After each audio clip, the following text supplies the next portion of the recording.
তালা মাগুরা ইউনিয়ন যুবদলের আয়োজনে প্রস্তুতি সভা অনুষ্ঠিত।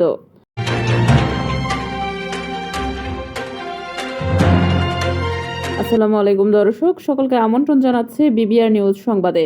স্টাফ রিপোর্টার মীর আব্দুল মিল্টনের পাঠানো তথ্যচিত্রে দেখুন বিস্তারিত।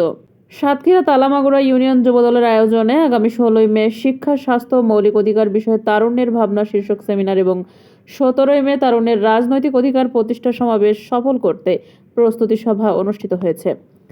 রবিবার 12ই মে তালা মাগুরা ইউনিয়ন যুবদলের প্রস্তুতি সভায় সভাপতিত্ব করেন তালা মাগুরা যুবদলের আহ্বায়ক মোহাম্মদ শাহিন গাজী।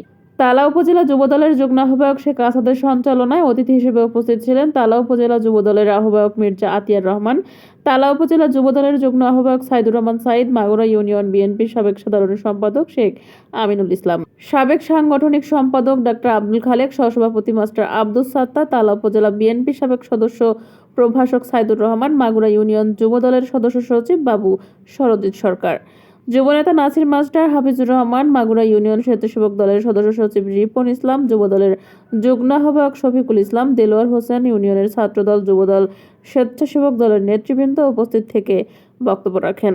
পরিশেষে মির্জা আতিয়ার রহমান ও সাইদুর রহমান সাইদ, তালা উপজেলা যুবদলের সদস্য সচিব শেখ মোস্তফা হোসেন মন্টু অসুস্থ থাকায় তার সুস্থতার জন্য সকল নেতাকর্মীর নিকট দোয়া প্রার্থনা করেছেন।